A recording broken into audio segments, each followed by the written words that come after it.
اور تم جس سکون کو ساری دنیا میں ڈھونڈتے ہو وہ قرآن اور نماز میں چھپا ہوا ہے۔ جو باپ کی قدر کرتا ہے وہ کبھی غریب نہیں ہوتا، اور جو ماں کی قدر کرتا ہے وہ کبھی بد نصیب نہیں ہوتا۔ بس تم ہمت نہ ہارنا، خود کو اکیلا نہ سمجھنا، اللہ تمہارے ساتھ ہے، وہ تمہاری زندگی سے سارے غم، مشکلیں، تکلیفیں ایسے نکال دے گا کہ تم حیران رہ جاؤ گے۔ انسان پریشانیوں کی گنتی کرنے کا ماہر ہے، لیکن نعمتوں کا حساب کرنا بھول جاتا ہے۔ نماز سے دوستی کر لو، یقین مانو یہ وہ دوست ہے جو جنت تک کا ساتھ نبھاتی ہے۔ سنو، تم کیا سوچتے ہو؟ جو چاہو گے فوراً مل جائے گا۔ دیکھو قرآن کیا کہتا ہے، وَكُلُّ أَمْرٍ مُسْتَقِرٌ، ہر کام کا ایک وقت مقرر ہے۔ ان لوگوں کا رشتہ بہت خاص ہوتا ہے جن کے جذبات الفاظ کے محتاج نہ ہوں۔ چھوٹے لوگ چھوٹی چھوٹی باتوں کو بڑا بنا کر پیش کرتے ہیں، اور بڑے لوگ بڑی بڑی باتوں کو چھوٹا سمجھ کر نظر انداز کر دیتے ہیں۔ اور پھر میرے بابا نے کہا تھا، مضبوط بنو بیٹا، ماں باپ رحم کھا لیتے ہیں، دنیا والے نہیں۔ سورہ یوسف سکھاتی ہے، بیمار صحت یاب ہو جاتے ہیں، غم خوشیوں میں تبدیل ہو جاتے ہیں، مشکلیں آسانیوں میں بدل جاتی ہیں، کھوئے ہوئے مل جاتے ہیں۔ بے شک سب اللہ کے حکم سے ہے۔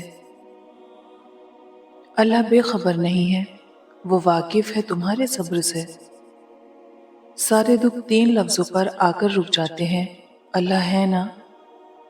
سر جھکانا، انتظار کرنا، مان لینا، مان رکھنا، یہ دنیا کے حسین ترین واقعات ہیں جو کہ اب ناپید ہو چکے ہیں۔ لوگوں کے حقوق دنیا میں ہی دے دو، ورنہ آخرت میں نیکیاں دینی پڑیں گی۔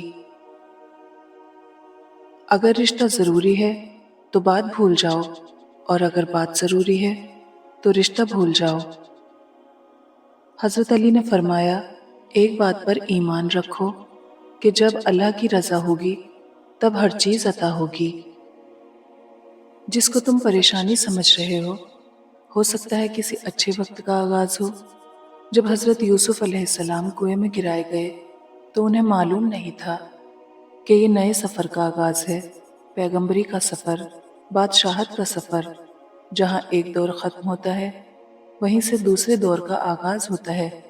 ان اللہ علی کل شیء قدیر۔ سب سے پہلے عبادت یہ ہے کہ انسان مصیبت میں صبر کر کے اللہ تعالیٰ کی طرف سے مدد کا منتظر رہے۔ حضرت خدیجہ رضی اللہ تعالی عنہا نے فرمایا، عورت کے لیے بہترین زیور پردہ ہے، اور پردے دار عورتیں جنت میں میری بیٹی فاطمہ کے ساتھ ہوں گی۔ حضرت علی نے فرمایا، جب تم سکون کی کمی محسوس کرو تو توبہ کرو، کیونکہ انسان کے گناہ اسے بے چین رکھتے ہیں۔ جب دل گھبرائے تو علم نشرہ پڑھ لیا کرو، بے شک ہر مشکل کے بعد آسانی ہے۔ حضرت علی نے فرمایا، جب کچھ نہ ہو تو صبر کرو، اور جب سب کچھ ہو تو قدر کرو۔ بہترین رشتہ وہ ہے جو آپ کے عیب جان کر بھی آپ سے تعلق ختم نہ کرے، اور بے شک وہ رشتہ آپ کا اللہ کے سوا اور کسی سے بھی نہیں۔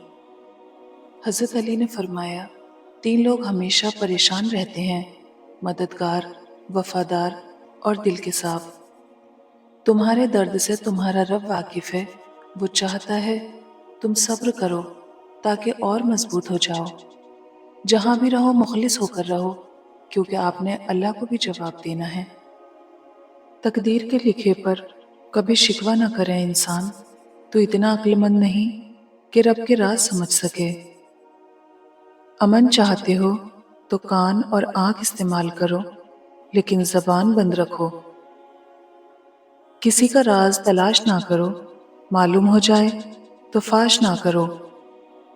زیادہ سوچنا انسان کو ختم کر دیتا ہے، بس دعا کرو اور اللہ پر چھوڑ دو۔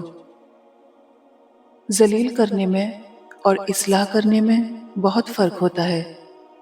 جھوٹ بول کر جیتنے سے اچھا ہے تم سچ بول کر ہار جاؤ۔ کسی شخص پر اس وقت تک بھروسہ نہ کرو جب تک اسے اپنے لیے غصے میں نہ دیکھ لو۔ بے زبانوں کے ساتھ ہمدردی رکھیے، یہ بنا لفظوں کے دعا دیتے ہیں۔ کسی کو صفائی مت دو اپنی سچائی کی، تم سچے ہو تو اللہ جانتا ہے، بس یہی کافی ہے۔ حق کے راستے میں سب سے بڑی سختی یہ آتی ہے کہ انسان تنہا رہ جاتا ہے۔ عزت وہ تحفہ ہے جو ہر کوئی نہیں دے سکتا۔ حوصلہ افزائی کرنا سیکھیے، پریشان تو سبھی کرتے ہیں۔ دوسروں کے درد مٹانے والے بن جاؤ، اللہ تمہارا درد مٹا دے گا۔ اچھے اخلاق میں میٹھا بولنا ہی نہیں بلکہ کڑوی بات کو برداشت کرنا بھی شامل ہے۔ اپنی تہذیب کو چھوڑنا ذہنی غلامی کی علامت ہے۔ ہم کسی کو زبردستی اپنے لیے مخلص نہیں کر سکتے۔ جس وقت بھی اللہ کو پکارو تو ایسا لگتا ہے اللہ صرف میرا ہے۔ جاہل کی ایک خصوصیت یہ بھی ہے کہ وہ پوری بات سننے سے پہلے جواب دیتا ہے۔